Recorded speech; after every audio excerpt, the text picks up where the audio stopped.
AE8 Hindi अध्याय 71 मलबा। Lionel की पकड़ आखिरकार ढीली पड़ गई और वह कुछ देर चुपचाप बैठा रहा। जल्द ही उसकी सांसें फिर से स्थिर हो गईं। दूसरी तरफ आयना को समझ नहीं आ रहा था कि लियोनेल को कैसे दिलासा दे। बेशक उसे इस बात का अंदाजा भी नहीं था कि लियोनेल अपने पिता की संभावित मृत्यु के कारण ऐसा महसूस नहीं कर रहा था। खैर, उसके भी कुछ ऐसे ही अनुभव थे। उसकी अपनी मां का देहांत हो चुका था और उसके पिता ने भी शायद उसके नक्शे कदम पर चलना शुरू कर दिया था। लेकिन उसे हमेशा अपनी भावनाओं को शब्दों में बयां करने में दिक्कत होती थी। उसके अंदर हमेशा या तो टूटकर बिखर जाने या फिर पूरी तरह से बंद हो जाने की संभावना ज्यादा रहती थी। उसके पास कोई तीसरा विकल्प नजर नहीं आता था। इस बार उसने काम बंद करने का फैसला किया। सौभाग्य से लियोनेल असल में अपने पिता की मृत्यु का शोक नहीं मना रहा था और उसने तुरंत अपना संयम संभाला, ड्राइवर का दरवाजा खोला और बाहर निकल गया। कुछ ही देर में आयना भी उसके पीछे पीछे आ गई। उद्धरण चिन्ह डॉट डॉट डॉट। तुम्हें कैसे पता चला कि सीधे यहाँ आना है? मुझे तो लगा था कि इसे ढूंढने में कम से कम कुछ दिन तो लगेंगे ही। आयना ने एक जांच पड़ताल वाला सवाल पूछा। उसकी बातें गलत नहीं थीं।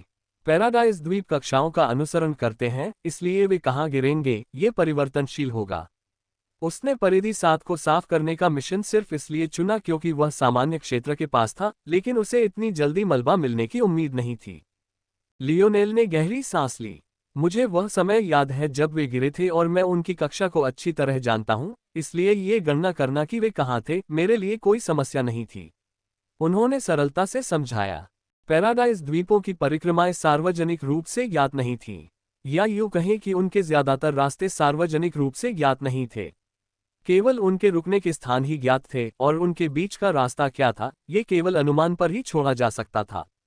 लियोनेल के लिए, जो कई वर्षों से अवैध रूप से पृथ्वी की सतह पर यात्रा कर रहा था, ये वर्जित जानकारी पाना आसान था। लियोनेल ने एक कदम बढ़ाया और गड्ढे के किनारे से नीचे की ओर फिसल गया। वह जानता था कि उसके पिता जो कुछ भी पीछे छोड़ गए हैं, उसे गिरने के बाद भी कोई परेशानी नहीं होगी। उसे यकीन नहीं था कि उसके पिता इतने मूर्ख हैं कि अपनी चीजों की सुरक्षा का कोई उपाय नहीं जानते। लियोनेल के मन में अपने पिता के लिए थोड़ी नाराजगी थी। आखिरकार जब उसे पता था कि ऐसा होने वाला है तो क्या वह इन लोगों को बचा नहीं सकता था? लेकिन आखिरकार लियोनेल को पता चल ही गया कि उसने ऐसा क्यों नहीं किया। अगर उसने इन लोगों को बचाकर छोड़ दिया होता तो साम्राज्य की नजरें लियोनेल पर टिकी होती। तब तक तो किले से निकलकर इस जगह आना भी नामुमकिन हो जाता। लियोनेल को वह मलबा मिला जिसके बारे में उसे पता था कि वह उसका घर रहा होगा और उसने खुदाई शुरू कर दी। अब उसका घर ढह चुका था। ईंट और पत्थर के कई बड़े बड़े स्लैब एक दूसरे के ऊपर रखे हुए थे। बाकी ढांचों की तुलना में इसे अपेक्षाकृत सुरक्षित माना जा सकता था। उनके और एना के साथ मिलकर काम करने से बहुत समय नहीं बीता कि एक छोटा रास्ता बन गया और वे उनके घर के लिविंग रूम के अवशेषों में जा सके, अगर आप इसे ऐसा कह सकते हैं। उनकी हरकतों से हवा में धूल उड़ने लगी। दोनों ने अपने मुंह तो ढक लिए लेकिन अपनी खांसी नहीं रोक पाए। ले, आयना ने कुछ सांत्वना भरे शब्द कहने की कोशिश की, लेकिन आखिरी क्षण में वह फिर पीछे हट गई। उसके मन में इस जगह की जांच करने का कोई मतलब नहीं था। सबसे अच्छा तो यही था कि वह कुछ ऐसा देख ले जो वह देखना नहीं चाहता था। अगर किसी चमत्कार से उसके पिता गिरने से बच भी गए तो भी आधे साल से ज्यादा हो गया है। एक आम इंसान इतने लंबे समय तक कैसे जिंदा रह सकता है? हालांकि लियोनेल ने ऐसा दिखावा किया कि उसने उसकी बड़बड़ाहट को सुना ही नहीं। वह आगे बढ़ा और सावधानी से मलबे के बीच से रेंगता हुआ ऊपर की ओर बढ़ा। कुछ ही देर में आयना को समझ आ गया कि कुछ गड़बड़ है। लियोनेल ऐसा नहीं लग रहा था जैसे वह अपने पिता के अवशेष ढूंढ रहा हो, बल्कि ऐसा लग रहा था जैसे उसके मन में पहले से ही कोई मंजिल तय हो। एक संभावना के बारे में सोचते हुए उसने तुरंत उसका अनुसरण किया और जल्द ही उसके विचार की पुष्टि हो गई। लियोनेल नीचे उतरती हुई सीढ़ियों के अवशेषों के ऊपर दिखाई दिया, लेकिन हैरानी की बात यह थी कि वहां जरा सी भी दरार नहीं थी। दरार तो दूर, ऐसा लग रहा था जैसे उस पर आसपास की चीजों का कोई असर ही नहीं था। इस सीढ़ी के अंत में एक साधारण लकड़ी का दरवाजा था जो उतना ही अप्रभावित था। मुझे लगता है कि तुम बहुत बेकार नहीं हो, बूढ़े आदमी, लियोनेल ने मन ही मन सोचा। अब तक आयना को यकीन हो गया था कि लियोनेल कुछ छिपा रहा है। हालांकि उसने कुछ भी कहने की हिम्मत नहीं की क्योंकि वह जानती थी कि लियोनेल कुछ भी न बताने की इतनी कोशिश क्यों कर रहा है। ये समझने के लिए किसी बुद्धिमान व्यक्ति की जरूरत नहीं थी कि उन पर नजर रखी जा रही है। इसके बावजूद लियोनेल ने यहां आने का साहस इसलिए किया क्योंकि उसे विश्वास था कि उसके पिता इसका भी हिसाब लेंगे। वह सीढ़ियों से नीचे उतरा और दरवाजे के हैंडल तक पहुंचा तो पाया कि वह बंद था। लियोनेल ने भौहें चढ़ाईं। मुझे मत बताना कि वह बूढ़ा मुझे चाबी देना भूल गया। नहीं, यहाँ कोई चाबी का छेद नहीं है, शायद इसे खोलने का कोई और तरीका होगा। एक पल बाद लियोनेल को अचानक एहसास हुआ कि गोल दरवाजे का हैंडल थोड़ा खुरदुरा था। यह एक अजीब सा एहसास था क्योंकि उसे यकीन था कि पहले ये चिकने पीतल जैसा दिखता था। तो ये खुरदुरापन कहाँ से आ रहा था? लियोनेल ने अपना हाथ पीछे खींचा और घुंडी को देखा। वह सचमुच चिकनी लग रही थी। क्या दिक्कत थी? फिर से आगे बढ़कर लियोनेल ने आंखें बंद की और एक बार फिर घुंडी को छुआ। जैसी कि उम्मीद थी, वह वाकई खुरदरी थी। अचानक एक संभावना के बारे में सोचते ही उसका शरीर कांप उठा। लियोनेल ने अपना मन शांत किया और अपने बेकार के विचारों को त्याग दिया। उसी क्षण उसकी इंद्रियां कई गुना ज्यादा संवेदनशील हो गईं। उसके हाथों की खुरदरी बनावट कई गुना ज्यादा परिष्कृत हो गई। जो कभी बेतरतीब बेमतलब सा पैटर्न था, उसने एक अनोखा संगठन हासिल कर लिया जो लियोनेल के दिमाग में बस गया। उन पलों में लियोनेल को अपने शरीर के बारे में एक और बात पता चली। किसी वजह से उसकी आंखें उसकी बाकी इंद्रियों जितनी अच्छी नहीं लग रही थीं। वह भरी हुई और खाली बंदूक के बीच उनके वजन से फर्क बता सकता था और अब वह अपनी हथेलियों पर ऐसे जटिल निशान महसूस कर सकता था जिन्हें उसकी आंखें नहीं देख पाती थीं। फिलहाल लियोनेल को ये तो नहीं पता था कि ऐसा हमेशा होता रहेगा या नहीं, लेकिन फिलहाल उसकी स्पर्श इंद्रिय उसकी मूल 5 इंद्रियों में सबसे ऊंची जरूर थी। या यूं कहें कि अपनी जानकारी के आधार पर वह यही एकमात्र निष्कर्ष निकाल पा रहा था। यह एक बलकला है, लियोनेल ने सोचा। उद्धरण ... एक जटिल ताला, लेकिन ये कोई समस्या नहीं होनी चाहिए। लियोनेल के फोर्स आर्ट के मूल सिद्धांतों को ठोस माना जा सकता है। संभवतः पृथ्वी पर किसी और को इतना ज्ञान नहीं था जितना उसे था। खैर, जाहिर है, उसके अपने पिता के अलावा। हालांकि ये ताला लियोनेल के लिए कोई बड़ी परीक्षा या कोई बाधा पार करने के लिए नहीं था। इसे खोलना वाकई बेहद आसान था। लियोनेल ने अपनी शक्ति पर नियंत्रण कर लिया और उसे घुंडी में डाल दिया, धीरे धीरे बारीक अदृश्य रेखाओं के पार ले गया। किसी और के लिए ये काम लगभग नामुमकिन होता, लेकिन उसके लिए उसका हौसला इस छोटी सी परीक्षा के लिए बहुत ऊंचा था। 10 मिनट बाद एक हल्की क्लिक की आवाज सुनाई दी और अंततः घुंडी घूमी, जिससे एक अंधेरा गलियारा दिखाई दिया। लियोनेल अंदर आया, उसके बाद आयना भी अंदर आई, जिसने पूरी प्रक्रिया के दौरान एक शब्द भी नहीं कहा था। उनके पीछे दरवाजा बिना किसी आवाज के बंद हो गया। freewebnovel.com। कुछ ही देर में वे दोनों एक छोटी सी मंद रोशनी वाली लाइब्रेरी में पहुंच गए। सच कहूं तो इसे ऐसा नाम देना मुश्किल था। इसे लाइब्रेरी कहना थोड़ा गलत था। वहां सिर्फ 4 किताबों की अलमारियां थीं, जिनमें से हर एक में 5 शेल्फ थे। किताबों की कुल संख्या फिर भी कुछ 100 थी, लेकिन एक असली लाइब्रेरी की तुलना में यह अभी भी बहुत छोटी थी। इसे एक छोटा सा दफ्तर कहना ज्यादा सही होगा। उन 4 किताबों की अलमारियों के अलावा कई छोटी अलमारियां थीं जिनमें कई कक्ष थे। ये कक्ष अनगिनत स्क्रॉल से लबालब भरे हुए थे। ऐसा लग रहा था कि इन स्क्रॉल की संख्या उन कुछ 100 किताबों से भी ज्यादा थी। फिर बिल्कुल बीच में एक सादा वर्कबेंच था। उसकी गहरे रंग की ओक की सतह पर कई अजीबोगरीब गड्ढे बने हुए थे और लियोनेल उसके पूरे शरीर पर गहरी नक्काशी देख सकता था। लेकिन इसके अलावा उसमें और कुछ खास नहीं था। इसके अलावा 2 चीजें थीं जिनसे आयना और लियोनेल थोड़ा हैरान रह गए। एक तो किताबें, स्क्रॉल। क्या कागज के इस्तेमाल और निर्माण पर प्रतिबंध नहीं था? यहाँ इतने सारे कागज कैसे हो सकते हैं? और दूसरी बात, दफ्तर के आखिर में 3 चबूतरे थे। हर एक चबूतरे पर रोशनी का एक छोटा सा गुंबद था जो मानो हवा से प्रकट हो रहा हो। प्रत्येक चबूतरे पर एक ही वस्तु रखी थी। पहला एक सादा काला छल्ला था जो बिना पॉलिश का लग रहा था, मानो इसके निर्माता को इसके अंतिम रूप की परवाह ही न हो। दूसरा एक काला घन था जो किसी पहेली की तरह जोड़ा हुआ लग रहा था। और आखिरी एक छोटी सी चांदी की प्लेट थी जो 4 इंच भी चौड़ी नहीं थी, बीच में एक छोटे से गड्ढे को छोड़कर हर जगह एक जैसी थी। लियोनेल एक क्षण के लिए चुपचाप खड़ा रहा, फिर एक कदम आगे बढ़ा। आयना ने उलझन भरी नजरों से उसकी पीठ की ओर देखा। उसने उसे यहां आने की इजाजत क्यों दी?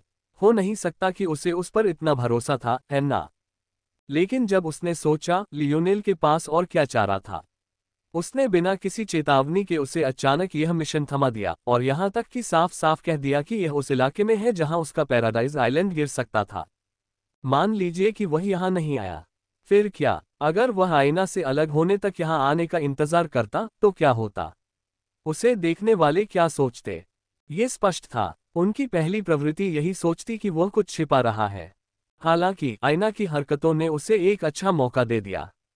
सहजता का एक ऐसा स्तर था जिससे सब कुछ स्वाभाविक लग रहा था। वह सचमुच एक ऐसे लड़के जैसा लग रहा था जो अपने पिता के अवशेष ढूंढ रहा हो। जब आईना ने इस बिंदु तक चीजों का विश्लेषण किया तो उसने एक कोना ढूंढा और ध्यान में अपने पैरों को पार कर लिया। बेशक उसे जरा भी अंदाजा नहीं था कि ये सच का बस एक हिस्सा है। आखिरकार लियोनेल इस अंजाम से बचने के कई तरीके थे। मिसाल के तौर पर वह अकेले में शोक मनाने के बहाने उसे बाहर इंतजार करवा सकता था। उसने उसे यहां आने की इजाजत इसलिए दी क्योंकि उसे उस पर भरोसा था। बात इतनी सी थी। ये भरोसा उसके गुलाबी चश्मे के कारण था या वह वास्तव में इसके लायक थी, शायद लियोनेल खुद भी नहीं जानता था। लियोनेल ने देखा कि आईना ने अपनी आंखें बंद कर ली थी और अपने आसपास की चीजों पर ध्यान देना बंद कर दिया था, लेकिन उसने इस बारे में ज्यादा कुछ नहीं कहा। वह आगे बढ़ता रहा और आखिरकार बाईं ओर सबसे दूर वाले चबूतरे पर रुक गया। वह ऊर्जा की बाधा को पार करके आगे बढ़ा। उसने सोचा था कि यह उसे रोक देगी, लेकिन हैरानी की बात है कि ऐसा नहीं हुआ। उसका हाथ ऐसे सीधा पार हो गया मानो वह हवा के सिवा कुछ और न हो। लियोनेल ने बिना पॉलिश की हुई अंगूठी उठाई। जैसी कि उम्मीद थी, उसकी बनावट सूखे रंग की असमान परत जैसी थी। कुछ देर तक उसे ध्यान से देखने के बाद उसे उसमें कुछ खास नहीं लगा। उसे तो ये भी लगा कि वह उसके सामने है ही नहीं, जबकि उसे पूरा एहसास था कि वह उसके हाथ में है। अचानक कुछ सोचते हुए लियोनेल ने अपनी आंखें बंद कर ली और अपना सारा ध्यान अपने हाथों पर केंद्रित कर लिया। शायद उसे दरवाजे के हैंडल पर फोर्स आर्ट जैसा कुछ मिल जाए। लेकिन लियोनेल जल्द ही निराश हो गया। उसने इसे जैसे भी देखा, यह असल में बस एक घटिया फिनिश वाली अंगूठी थी। जिसने भी इसे बनाया होगा, उसे अपनी कला की जरा भी परवाह नहीं रही होगी। इंतजार। जब लियोनेल उलझन में था, तभी उसे याद आया कि मोंटेज ने उसे अपने स्पेटियल ब्रेसलेट का इस्तेमाल करना सिखाया था। क्या होता अगर यह भी कुछ ऐसा ही होता? उद्धरण ... मेरी आंतरिक दृष्टि पर नियंत्रण करो। इसे एकाग्र करो। एक दरवाजा खोलने की कल्पना करो। सच तो ये था कि हर कोई अंतरिक्षीय खजानों का इस्तेमाल नहीं कर सकता था, भले ही उनके पास एक भी हो। वर्तमान पृथ्वी के लिए आंतरिक दृष्टि रखने वाले लोग बहुत कम थे, और उसे नियंत्रित करने वाले तो और भी कम थे। यदि लियोनेल जोखिम उठाने को तैयार होता और अपने स्थानिक कंगन के अस्तित्व को छुपाता, तो यह असंभव था कि रॉयल ब्लू फोर्ट में कोई भी उसे इसके लिए दोषी ठहरा पाता। जब लियोनेल सफल होने ही वाला था, तो उसने अपने मन में एक धमाके की आवाज महसूस की। दर्द ने उसके विचारों को तबाह कर दिया और उसकी नाक से खून टपकने लगा। वह पीछे की ओर गिरकर बेहोश हो गया। बाहर से देखने वाले को वह छत को घूर रहा था, यहाँ तक कि अपने सिर के कठोर फर्श से टकराने पर भी कोई प्रतिक्रिया नहीं दे रहा था। हालांकि अगर कोई गौर से देखे तो उसकी आंखें पूरी तरह खाली थीं, मानो वह मर चुका हो। अचानक हुई आवाज से चौंककर आयना की आंखें खुल गईं। जब उसने लियोनेल को जमीन पर गिरा देखा तो वह उछलकर उसके पास गई, लेकिन चाहे उसने कुछ भी किया हो, वह उसे जगा नहीं पाई। लियोनेल का शरीर जब आईना से बुरी तरह हिल रहा था, तब उसका मन बिल्कुल अलग ही जगह पर था। उसे ऐसा लग रहा था जैसे उसने किसी नर्क जैसी दुनिया में कदम रख दिया हो। नहीं, अगर कोई कहे कि ये नर्क ही है, तो भी शायद वो असहमत न हो।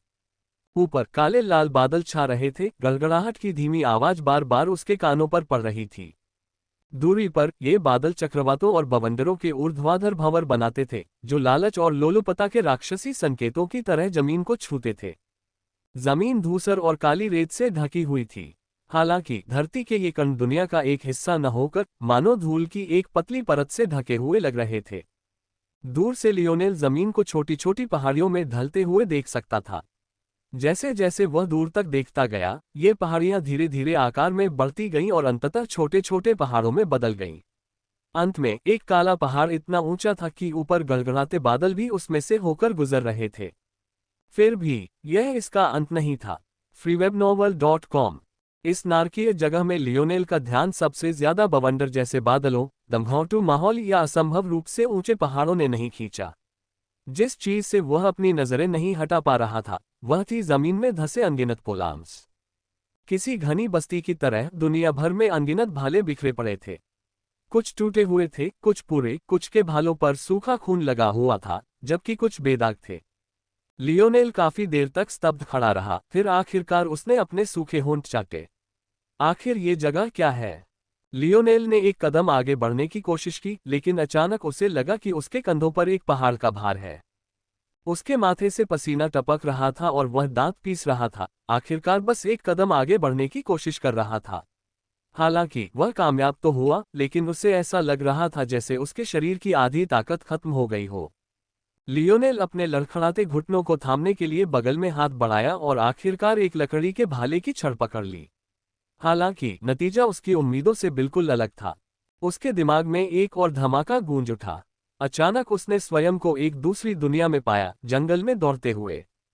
उसके निचले हिस्से पर जानवर की खाल की एक परत थी, उसका नंगा धड़ मांसपेशियों से लहरा रहा था। जब वह एक पेड़ से दूसरे पेड़ पर कूद रहा था, उसके हाथ में केवल एक लकड़ी का भाला था। नीचे से एक कृपाण दंत वाला बाघ उसकी ओर दौड़ता हुआ आया और दहाड़ता हुआ मानो पूरी तरह से क्रोधित हो गया हो। लियोनेल के होठों से हंसी निकली, लेकिन उसे लगा कि यह हंसी उसकी ओर से नहीं आ रही थी। अपने शरीर को नियंत्रित करने में पूरी तरह से असमर्थ, उसका मुक्त हाथ एक बेल पर अटक गया और एक अनियंत्रित लेकिन नियंत्रित चाप में नीचे की ओर झूल गया। एकदम सही समय पर उसने हथियार छोड़ दिया, उसका भाला पीछे की ओर मुड़ गया और उसके चेहरे पर एक क्रूर मुस्कुराहट छा गई। प्रतिक्रिया करने में असमर्थ, कृपाण दंत बाघ के सिर के पिछले हिस्से को पूरी तरह से छेद दिया गया तथा उसकी अंतिम दहाड़ के बाद खून की गड़गड़ाहट सुनाई दी। लियोनेल ने खुद को बाघ के विशाल सिर पर बैठा पाया। उसने भाले को उसकी खोपड़ी से निकाला और अपने भाले और हथेली पर लगे खून को बेरहमी से चाटने लगा। एक क्षण बाद लियोनेल झटके से जाग उठा। अचानक उसे अपनी छाती पर कुछ भारी सा महसूस हुआ, जिससे उसे लगा कि शायद वह भालों के उस नर्क के कब्रिस्तान में वापस आ गया है, लेकिन जल्द ही उसे एहसास हुआ कि दबाव काफी नहीं था। आईना। लियोनेल ने भौहें चढ़ाईं, उसे एहसास हुआ कि उसकी छाती पर जो भार था, वह एक ऐसी कोमल सुगंध से आ रहा था जो उसकी इंद्रियों को अतुलनीय रूप से सुकून दे रही थी। जब उसने देखा कि भार कितना कोमल था और यह भी कि उसकी छाती थोड़ी गीली थी, तो उसे एहसास हुआ कि यह भार असल में एक रोती हुई लड़की थी। आप। आईना ने लियोनेल की छाती से ऊपर देखा। उसकी अंबर जैसी आंखें आंसुओं से सूजी हुई थीं, जिससे उनमें एक लाल रंग आ गया था, जिसे देखकर लियोनेल को बुरा लग रहा था कि यह आईना पर जच रहा है। रोती हुई आईना में कुछ ऐसा था जिसने उसके दिल को बेकाबू कर दिया। उसने उसे गले लगाने से पहले कुछ सोचा भी नहीं, जिससे वह उसकी छाती से लिपट गई। क्या हुआ? लियोनेल ने शांत दिखने की कोशिश करते हुए पूछा। लेकिन आगे जो हुआ उसकी उसे उम्मीद नहीं थी।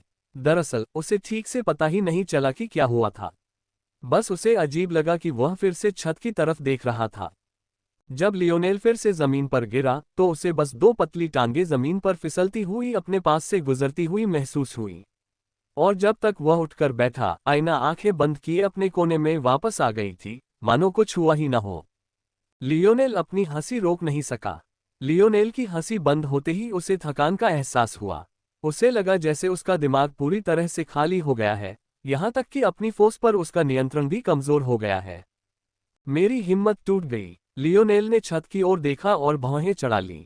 उसे थोड़ा सा एहसास हुआ कि यह कोई स्थायी गिरावट नहीं थी, बल्कि अस्थायी थी। शायद वह झपकी लेने के बाद इसे ठीक कर सकता था, क्योंकि उसके पास कोई और तेज तरीका नहीं था। आयामी शुद्धि के परिणामस्वरूप उसकी आत्मा में वृद्धि हुई, खासकर उसके पहले स्टार के निर्माण के बाद। हालांकि लियोनेल जानता था कि यह प्रत्यक्ष प्रभाव से ज्यादा एक उपोत्पाद था। आयामी शुद्धि का अभ्यास करने से उसकी क्षमता मजबूत हुई और उसकी क्षमता उसकी आत्मा को प्रभावित करती हुई प्रतीत हुई। यही दोनों घटनाओं के बीच की कड़ी थी। आयामी शुद्धि का उसकी आत्मा पर कोई सीधा प्रभाव नहीं पड़ा, इसलिए इस समस्या से निपटने का उसके पास एकमात्र उपाय समय ही था। लियोनेल अब जान गया था कि उसकी आत्मा बेहद ऊंची हो गई है। आईना ने अब अपना 7वां फोर्स नोड बना लिया था, फिर भी उसकी आत्मा का 10% भी नहीं थी। अंतर बहुत बड़ा था। इसके अलावा लियोनेल के अवलोकन से पता चला कि 6 फोर्स नोड से 7 तक जाने पर आईना की आत्मा में कोई सुधार नहीं हुआ, जबकि लियोनेल की आत्मा में हर बार एक फोर्स नोड्स बनाने पर एक उछाल का अनुभव होता था। लेकिन इसने एक बार फिर उसके अनुमान को सही साबित कर दिया। फोर्स नोड्स बनाने से उसकी क्षमता मजबूत हुई, जिससे उसकी आत्मा भी मजबूत हुई। अगर किसी और के पास उसकी जैसी क्षमता न हो तो संभवतः पृथ्वी पर सबसे ज्यादा आत्मा आंकड़ा उसी का था, और वह भी बहुत ज्यादा अंतर से।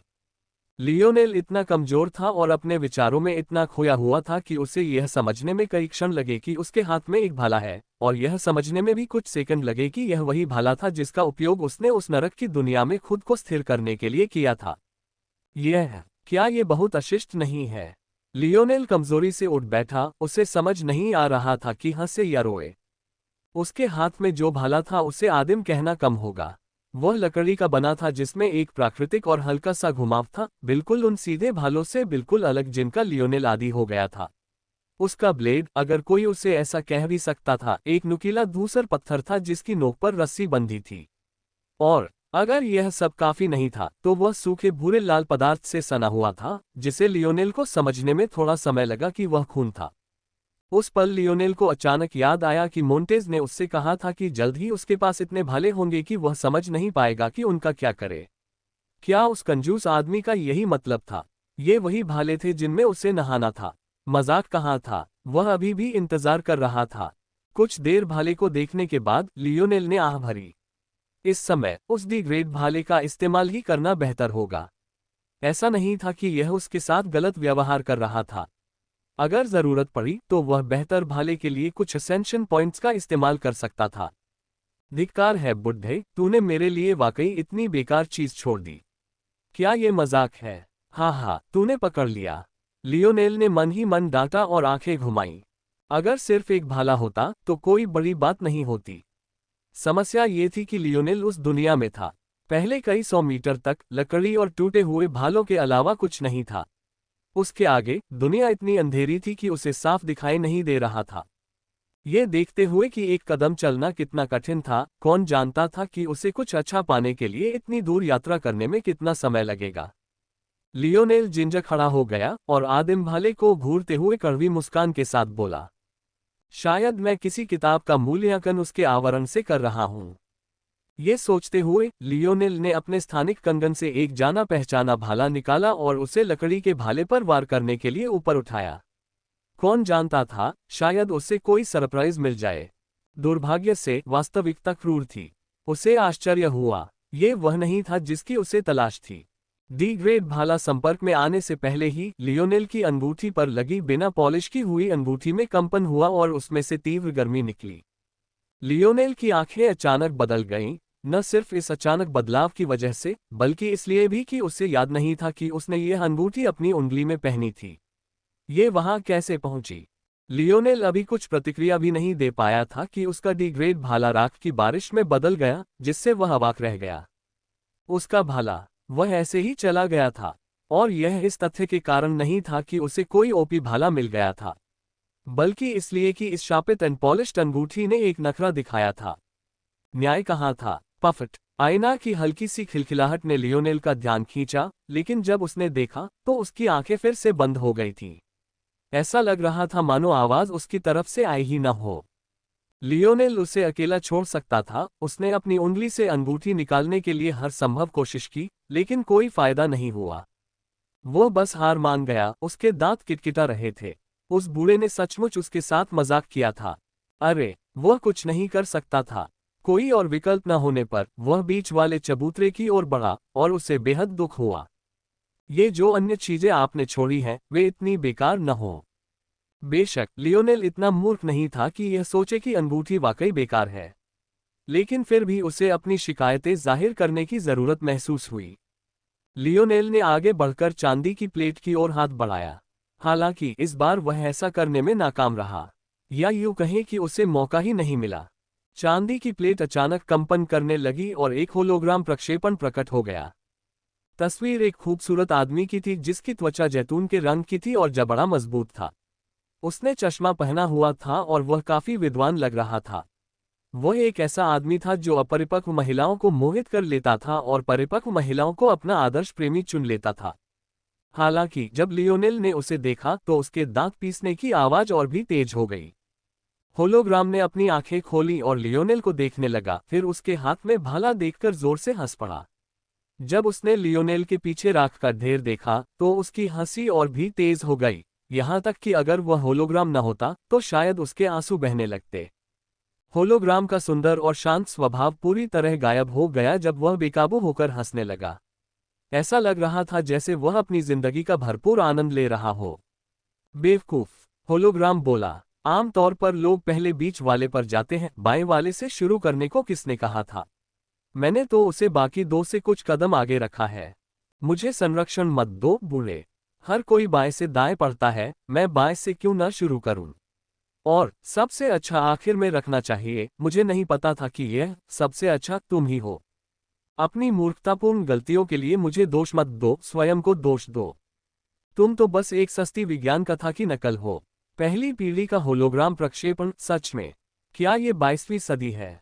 अचानक होलोग्राम फिर से हंसने लगा, जिससे लियोनेल भ्रमित हो गया। अरे बेवकूफ, मैं अब सोच सकता हूं, तुम शायद मुझसे ऐसे बात कर रहे हो जैसे मुझमें सचमुच चेतना है। मैं एक रिकॉर्डिंग हूं। अरे यार, मेरा बेटा तो वाकई एक मूर्ख है। अगर लियोनेल का बस चले तो ये शब्द सुनकर वो इस होलोग्राम को जमीन पर पटक देता। हालांकि हर बार की तरह शायद उसे भी मार पड़ती, पर वो उस बूढ़े को भी जरूर अपने साथ ले जाता। वह सचमुच एक साधारण सी चाल में फंस गया था यार। उसे याद आया कि उस बूढ़े ने उसे उन शरारती वॉइसमेल संदेशों के बारे में बताया था जो वह पहले छोड़ता था, और उसे ये भी याद था कि उसने ये कहकर उसे टाल दिया था कि कोई बेवकूफ ही ऐसी बात में फंस सकता है। फिर भी वह यहाँ था। आईना की हल्की सी खिलखिलाहट अंतर्धारा में सुनाई दे रही थी, लेकिन होलोग्राम ने कोई प्रतिक्रिया नहीं दी।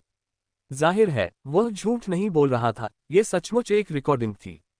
लियोनेल को सच में समझ नहीं आ रहा था कि उसके पिता इतनी पुरानी तकनीक के इतने दीवाने क्यों थे।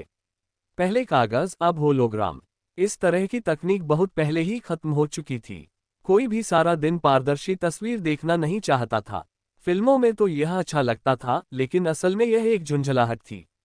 वाह, ये तो बहुत मजेदार था। और अगर तुम सोच रहे हो कि अगली बार जब तुम मुझसे मिलोगे तो ये दिखावा करोगे कि तुम्हें ये बात पसंद नहीं आई, तो चिंता मत करो।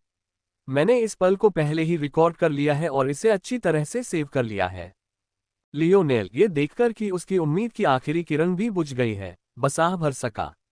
इस बार वह सचमुच पूरी तरह हार गया था। उसने कसम खाई कि एक दिन वह उस बूढ़े को वापस लाएगा। खैर, अब हम कुछ और गंभीर बातों पर आ सकते हैं। लियोनेल के पिता का चेहरा और भी गंभीर हो गया। प्रक्षेपण के रूप में भी उनसे एक अनोखी, दमघोंटू आभा फैल रही थी।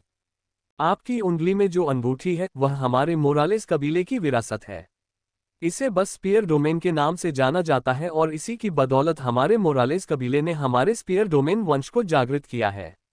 इसके जैसे केवल 3 और खजाने हैं, या यूं कहें कि केवल 3 ही ऐसे हैं जिनके मालिक हैं।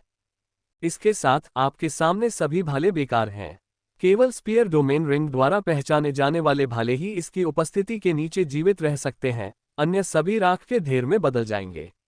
हालांकि बदले में आप केवल उन भालों का उपयोग कर सकते हैं जिनकी मान्यता आपने अर्जित की है। जैसा कि मैंने कहा, मुझे आशा है कि स्पीयर डोमेन वंश फैक्टर वह पहला व्यक्ति नहीं है जो आपको जगाएगा। यदि ऐसा है तो मैं आपसे वादा करता हूं कि मैं आपको अपने बेटे के रूप में अस्वीकार कर दूंगा। लियोनेल को अजीब तरह से खांसी आई। अचानक उसे मोंटेज की जोरदार हंसी याद आ गई। लियोनेल को समझ नहीं आ रहा था कि इस पर क्या कहे।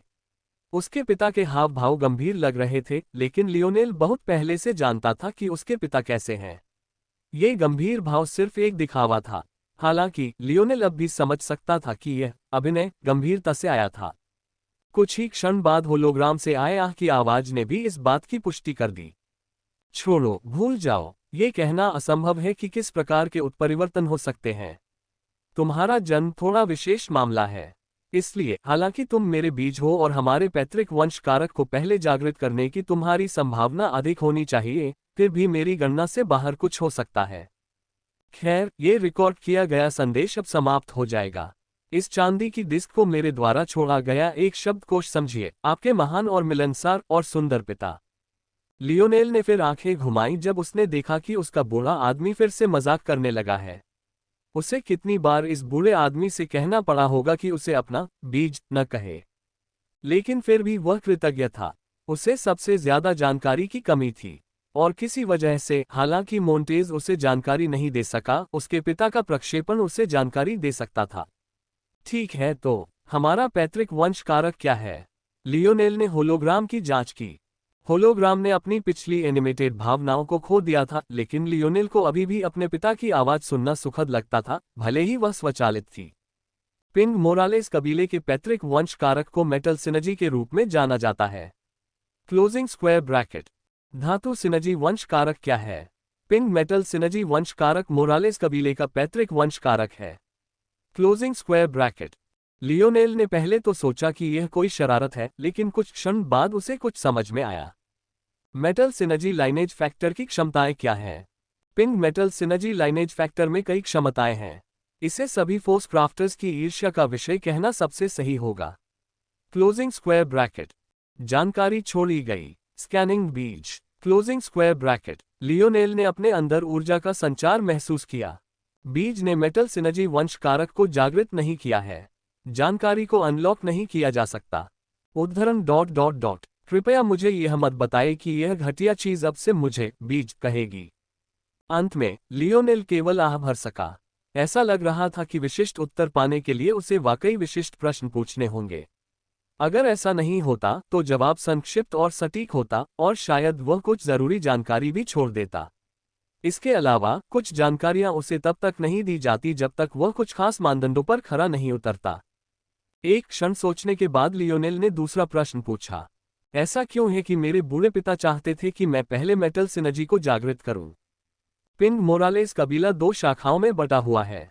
वेलास्को मोरालेस का जन्म मेटल सिनर्जी शाखा में हुआ था, हालांकि बाद में उन्होंने अपने स्पीयर डोमेन वंश कारक को भी जागृत कर लिया। Closing square bracket. जानकारी छोड़ी गई। बीज अभी इतना मजबूत नहीं है कि मोरालेस कबीले में वापस लौट सके। जानकारी अनलॉक नहीं की जा सकती। ठीक है। बढ़िया। ये स्पीयर डोमेन रिंग कैसे काम करती है? पिंग भाला क्षेत्र वलय में चेतना प्रवेश करती है। आंतरिक दृष्टि जितनी प्रबल होगी, व्यक्ति उतनी ही दूर तक यात्रा कर सकता है।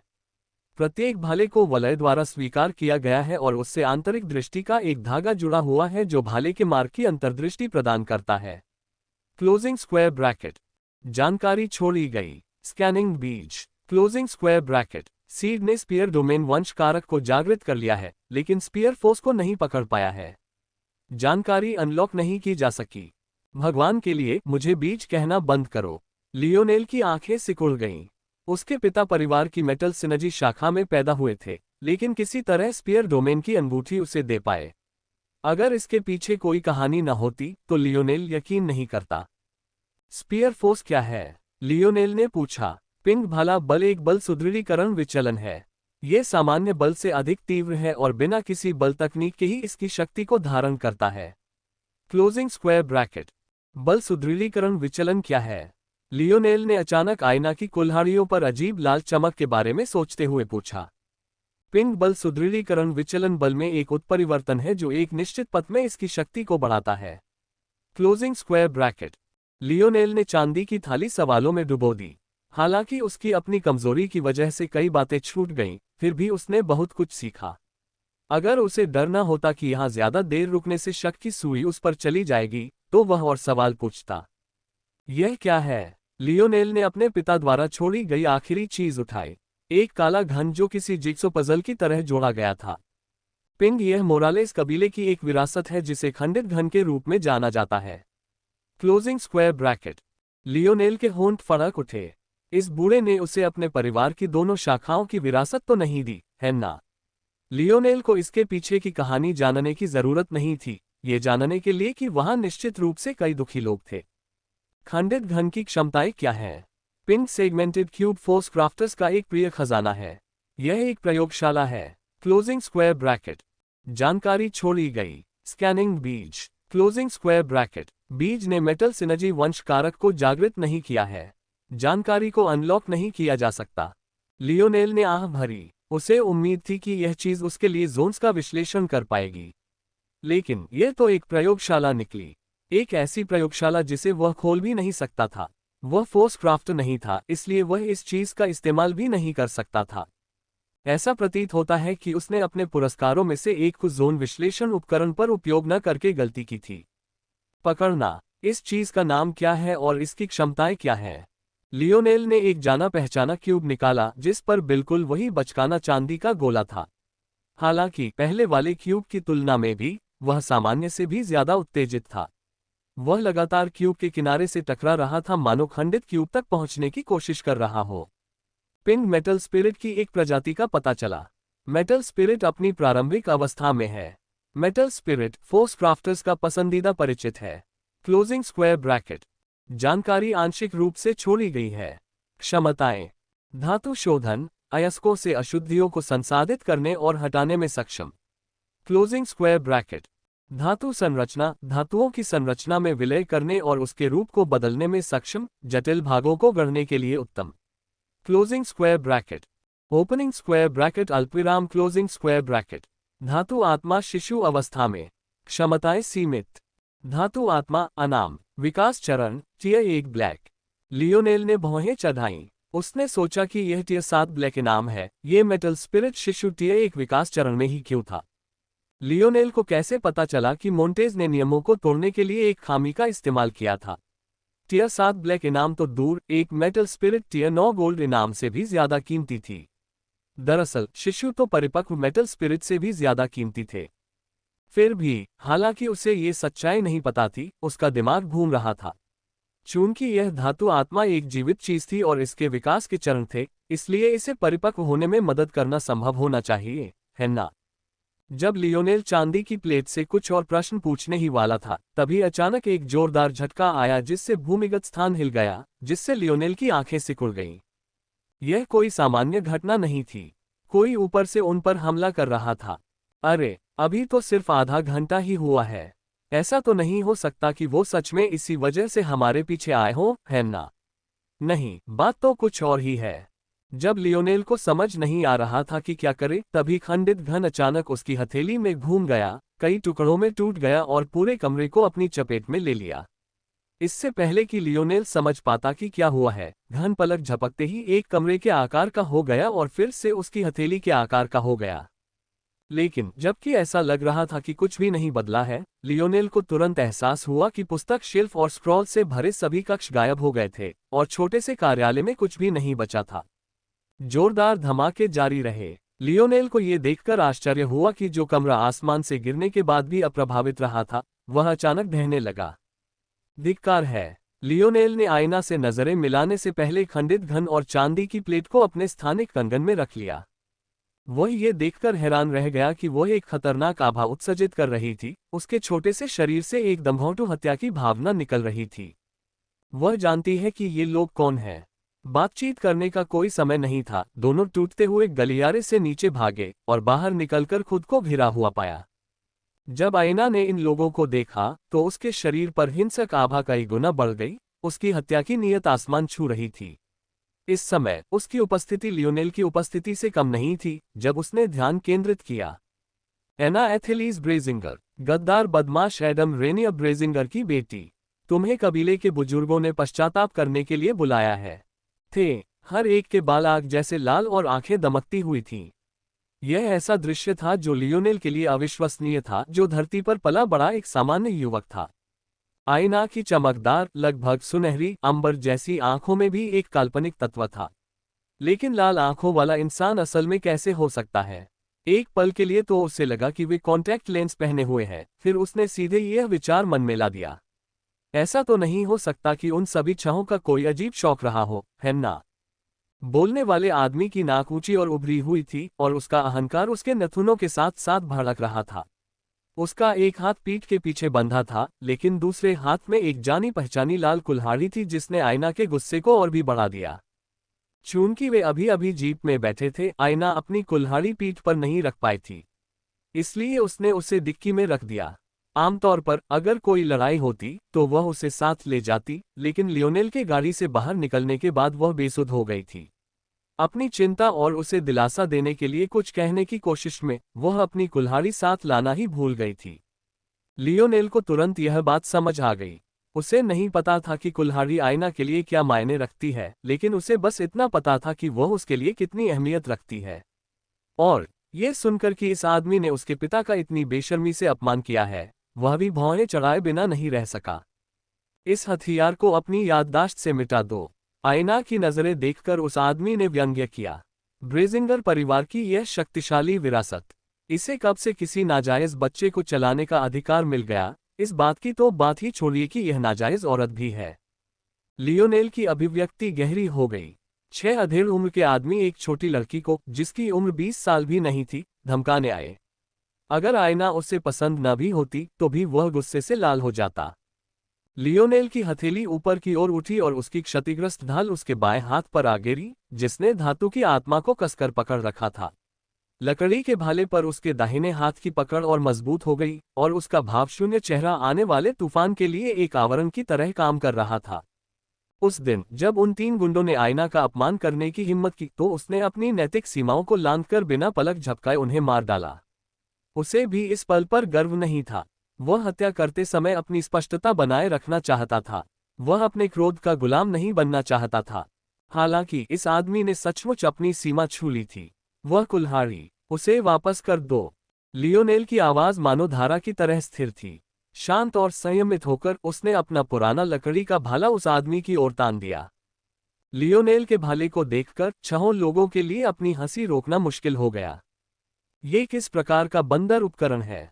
बच्चे, अगर तुम्हें पता होगा कि तुम्हारे लिए क्या अच्छा है, तो तुम एक कदम पीछे हट जाओगे और इन मामलों से दूर रहोगे। freewebnovel.com। पहले आदमी के ठंडे शब्दों ने उपहास को चीर दिया। उसका शरीर शक्ति से भरा हुआ लग रहा था, जिससे वह जंजीरों से बंधा हुआ एक जानवर सा लग रहा था। हालांकि अभी भी उसके शब्द अभी निकले ही थे कि लियोनेल आगे बढ़ गया। लियोनेल जानता था कि ये लोग अब यहाँ क्यों हैं, और उसे इस बात का भी हल्का सा अंदाजा हो गया था कि यूरी आयना को जाने से रोकने के लिए उसके पीछे इस तरह क्यों भाग रहा है। शुरू में उसने सोचा था कि वह बस नहीं चाहती कि वे दोनों साथ में समय बिताएं, लेकिन ऐसा लग रहा था कि उसने अपने विचारों से उसके साथ अन्याय किया था। यह महज संयोग नहीं था कि ये लोग उन दिनों में नहीं दिखे जब वह, आयना, जेम्स और अन्य लोग रॉयल ब्लू फोर्ट की यात्रा कर रहे थे, फिर भी अब दिखाई दिए। उसे उस दिन आयना के शब्द अच्छी तरह याद थे। मैं अब भी उनका नाम इसलिए रखता हूं ताकि जब वे चाहें कि मैं इसे अपने पास रखूं तो मैं स्वयं इसे अस्वीकार कर सकूं। जैसे ही उन्हें पता चला कि वो एक वेरिएंट है, वो अपनी शान दिखाने यहां आ गए और उसकी बेशकीमती चीज भी ले गए। ये लोग घटिया किस्म के लोग थे। जैसे ही उसने आयना की कुल्हाड़ी घुमाई, उस आदमी की निगाहें सिकुड़ गईं। हालांकि न तो उस आदमी को और न ही लियोनेल को यह उम्मीद थी कि इससे पहले कि वे एक दूसरे पर वार करते, एक छोटी सी मुक्का उस आदमी के चेहरे पर लग जाएगी। लियोनेल की इंद्रियां लगभग ज्ञानोदय की हद तक तेज हो चुकी थी, इसलिए उसने हर छोटी बड़ी बात को पकड़ लिया। उसकी नाक के लंबे पुल का टूटना, उसके बाद उसके दांतों में आई दरार, वार के भार से उसकी त्वचा और चेहरे का विकृत होना। वह व्यक्ति उड़ता हुआ कई गिरती हुई इमारतों से टकराया, यहां तक कि वह खुद को रोक भी नहीं सका। उसी क्षण आयना बचे हुए 5 आदमियों के बीच प्रकट हो गई थी। उसकी रक्तपिपासु आभा आसमान तक पहुंच रही थी, उसके लंबे बाल बेतहाशा लहरा रहे थे, मानो उन पर लाल रंग की ऊर्जा छा गई हो। हालांकि लियोनेल अपनी नजर से सिर्फ उसका पिछला दृश्य ही देख पा रहा था, लेकिन वह उसके गुस्से को महसूस कर सकता था। अगर उसने अपना 7वां नोट पहले ही न बना लिया होता और अपनी फोर्स को स्थिर न कर लिया होता, तो वह निश्चित रूप से उन्मत्त अवस्था में पहुंच चुकी होती। दरअसल तब भी ऐसा लग रहा था कि वह फिर से अपना दिमाग खो सकती है। लियोनेल की पुतलियां सिकुड़कर पिनहोल में बदल गईं। अब उसे एहसास हुआ कि उसने आयना को कितना कम आंका था। उसकी अस्थिर आभा ने न सिर्फ उसकी मानसिक स्थिति को प्रभावित किया था, बल्कि उसके आंकड़ों पर भी बहुत नकारात्मक प्रभाव डाला था। उसने अभी तक अपनी शक्ति सक्रिय नहीं की थी, इसलिए तार्किक रूप से उसके 7वें नोट का प्रभाव अभी इतना स्पष्ट नहीं होना चाहिए था। हालांकि एना ब्रेजिंगर, शक्ति 1.49, गति 1.03, 1.22, चपलता 1.08, समन्वय 1.10, सहनशक्ति 1.31, प्रतिक्रियाएं 1.12, आत्मा 0.06, बल। उस पल उसकी गति का विस्फोट निश्चित रूप से उसके मूल आंकड़ों से कहीं ज्यादा था। लियोनेल को शक था कि उसने या तो इनाम में मिली किसी वस्तु का इस्तेमाल किया होगा, या फिर किसी ऐसी तकनीक का जिसमें बल के अलावा किसी और शक्ति का इस्तेमाल हुआ हो। उसकी अस्थिरता का उस पर सचमुच बहुत बड़ा प्रभाव पड़ा। लगता है इन 6 में उतनी अस्थिरता नहीं है। अंकल मोंटेज ने तो यहां तक कहा कि कबीले अपनी वंशावली कारक तकनीकों पर बहुत कड़ी पकड़ रखते हैं। क्या आईना की अस्थिरता इस वजह से है कि उसके पास अभ्यास करने के लिए उनकी तकनीक नहीं है? क्या तुम्हें लगता है कि मुझे तुम्हारी विरासत की जरूरत है? आईना की आवाज में एक कड़कती ठंडक थी। अगर मेरे पिता नहीं चाहते थे कि मैं इसे रखूं, तो मैं इसे पास के कबाड़खाने में फेंक देती। आज यहां से जिंदा जाने की सोचना भी मत। लियोनेल की नजरें उस आदमी पर टिक गईं जो मलबे के ढेर से कमजोर सा खड़ा था। आईना के आसपास के लोग उसे घबराहट और गुस्से से घूर रहे थे, लेकिन साथ ही सावधानी भी बरत रहे थे। अभी उनकी हिम्मत नहीं हुई कि वे बेपरवाही से आगे बढ़ें। उस आदमी का चेहरा पूरी तरह विकृत हो गया था। उसका चेहरा बुरी तरह धंसा हुआ था, जिससे ये समझना मुश्किल था कि वह क्या भाव व्यक्त करना चाह रहा था। लेकिन अचानक आसमान में उसकी दहाड़ से साफ जाहिर हो गया कि वह क्रोध था। उसका शरीर आकार लेने लगा, 1 फुट से अधिक बढ़ गया और घने रोए के साथ आगे की ओर उछलने लगा। ऐसा सिर्फ उनके साथ ही नहीं हुआ, बल्कि 5 अन्य लोगों के साथ भी ऐसा ही परिवर्तन हुआ। लियोनेल की भौहें गहरी हो गईं।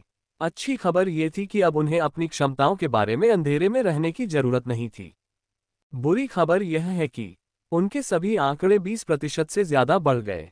खासकर उनकी ताकत के आंकड़े 2 गुने हो गए। पहले सबसे मजबूत ताकत का आंकड़ा सिर्फ 0.80 था। लेकिन अब भेड़िए जैसा चेहरा लिए, लगभग 8 फीट लंबा, पागलों की तरह आसमान में दहाड़ता हुआ वह आदमी 1.60 को पार कर गया था। मैं तुम्हारे टुकड़े टुकड़े कर दूंगा और तुम्हें अपंग बनाकर कबीले में वापस ले जाऊंगा। मैं ये सुनिश्चित करूंगा कि तुम्हें अपनी वेश्या मां से भी बदतर भय का अनुभव हो। आदमी का चेहरा विकृत हो गया। उसकी हड्डियों और दांतों की दरारें ठीक हो गईं, उसकी नाक थूथन बन गई और हाथों में पंजे आ गए। उसकी पीठ पर पहने कपड़े फटकर टुकड़े टुकड़े हो गए, जिससे एक तन कंप्रेशन सूट दिखाई दिया, जो उसके अधिकांश फर को ढक रहा था। हालांकि ये सभी 6 वेयरमैन थे, लेकिन जिन जानवरों में वे रूपांतरित हुए थे, वे बिल्कुल अलग थे। आईना की कुल्हाड़ी चलाने वाला आदमी भेड़िए के साथ संकर नस्ल का लग रहा था, एक लोमड़ी जैसा लग रहा था, और दूसरा भद्दे पीले फर वाले लकड़बग्घे जैसा लग रहा था। इसके अलावा एक तेंदुआ, एक चीते जैसा आदमी, और अंत में एक चूहा। सभी आदमियों में से एक ऐसा था जिसका आकार बढ़ने के बजाय सिकुड़ गया। इसके अलावा उसके आंकड़ों में भी बहुत कम वृद्धि हुई। हालांकि जब लियोनेल की नजर उस पर पड़ी, तो उसके दिमाग में चेतावनी की तेज आवाजें गूंज उठीं। लियोनेल समझ नहीं पा रहा था कि यह चेतावनी कहां से आ रही है। उसे यकीन था कि उसके पास ऐसी कोई क्षमता नहीं है। तो फिर क्या हो रहा था? बदकिस्मती से सोचने का वक्त ही नहीं था। वेयरवुल्फ की चीख थम चुकी थी, उसके नुकीले दांतों से शैतानी गुर्राहटें और लार टपक रही थी, और एक पागल सी नजर आईना की तरफ चुभ रही थी। उसने आईना की कुल्हाड़ी पकड़ ली, उसकी मांसपेशियां उसके कपड़ों पर कसी हुई स्टील की डोरियों की तरह जोर लगा रही थीं। उसके शरीर में भरी शक्ति अकल्पनीय थी। उसकी और आईना की निगाहें हवा में टकराईं, इससे पहले कि वे एक साथ आगे की ओर बढ़े। दोनों के चेहरे पर क्रोध साफ दिखाई दे रहा था। लियोनेल अब पीछे नहीं हट रहा था। शुरुआती हमले के बाद से ही वह समूह से ज्यादा दूर नहीं था। इसके अलावा इस लड़ाई का लंबा खींचना उनके हित में नहीं था। मानो मौन सहमति में उनमें से किसी ने भी अपनी ताकत का इस्तेमाल नहीं किया। अगर उन्होंने ऐसा किया होता और एक अशक्त भीड़ को यहां आने पर मजबूर कर दिया होता, तो उन्हें पता भी नहीं चलता कि उनकी मौत कैसे हुई। लियोनेल ने हिचकिचाना बंद कर दिया, उसका लकड़ी का भाला वेयरहाइना की ओर बढ़ रहा था। उसने सोचा था कि यह एक सामान्य वार से ज्यादा कुछ नहीं होगा। लेकिन जैसे ही उसने भाला चलाया, उसे अपने शरीर में एक क्रूर आभा छा गई। ऐसा लगा जैसे वह एक बार फिर जंगल में आ गया हो, और उसके सामने खड़ा यह आदमी कोई इंसान नहीं, बल्कि एक असली जानवर था। लियोनेल की आंखें लाल हो गईं, उसके चेहरे पर एक क्रूर मुस्कान उभर आए। उसके अचानक बदलाव से लकड़बग्घा हतप्रभ रह गया। इससे पहले कि वह कुछ कर पाता, पत्थर का ब्लेड उसकी गर्दन पर आ गया था। उस पल उसे सचमुच लगा कि अब उसकी जान चली जाएगी। लियोनेल से निकलने वाला रक्तपिपासु दबाव किसी शिकारी द्वारा अपने शिकार का पीछा करने से अलग नहीं था। वेयरहाइना के गले के सामने अचानक एक पंजा प्रकट हुआ। वेयरपेंथर ने तुरंत प्रतिक्रिया दी, उसके काले पंजे ने हवा में चांदी की धारियां छोड़ दी और लियोनेल के भाले को दूर फेंक दिया। यह एक आसान काम होना चाहिए था। उसके पंजे किसी सी ग्रेड ब्लेड से कमजोर नहीं थे। लियोनेल के वानर हथियार के पत्थर के ब्लेड को टुकड़े टुकड़े करते हुए उसका दृश्य उसके मन में अनगिनत बार घूम चुका था। लेकिन वास्तविकता क्रूर थी। लियोनेल की क्रूर मुस्कुराहट उसकी कलाई के मुड़ने पर भी फीकी नहीं पड़ी। असंभव समन्वय के साथ वे पैंथर का पंजा, जो पहले ब्लेड के सपाट हिस्से पर निशाना साधा था, अचानक उसकी धार पर निशाना साध गया। लियोनेल का हाथ ऊपर की ओर उठा, मानो वह शुरू से ही यही प्रहार करना चाहता था। वे पैंथर की दर्दनाक दहाड़ें ऐसी लग रही थी जैसे उसकी 3 पार्श्विक उंगलियां खो गई हों। freewebnovel.com। लियोनेल ने उसे पीछे हटने का वक्त ही नहीं दिया। उसके कूल्हे हिल रहे थे, उसके पैर मुड़े हुए थे, उसके पैर की उंगलियां उसके कीमती जूतों में लगभग गड्ढे बना रही थीं, जिससे उनके पैरों के नीचे टूटी कंक्रीट पर 10 निशान बन गए थे। उसका शरीर एक अच्छी तरह से तेल लगे इंजन की तरह था।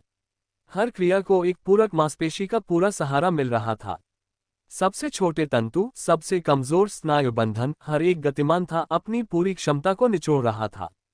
यदि लियोनेल इस समय सचमुच होश में होता तो उसे एहसास होता कि उसका समन्वय स्तर एक आश्चर्यजनक संख्या तक पहुंच गया है। उसकी गति अचानक बढ़ गई और वह दहाड़ते हुए वेपेंथ की छाती तक पहुंच गया। अपनी रुकावट के कारण उसने वेरहाइना को खो दिया था, तो क्या उसे इसकी कीमत नहीं चुकानी चाहिए? ये सब बहुत अचानक हुआ। चीते बने आदमी का सिर आसमान में उड़ गया, खून का फव्वारा बरस रहा था और लियोनेल पर फैल गया। लियोनेल के चेहरे पर लाल रंग की बूंदें गिर रही थीं।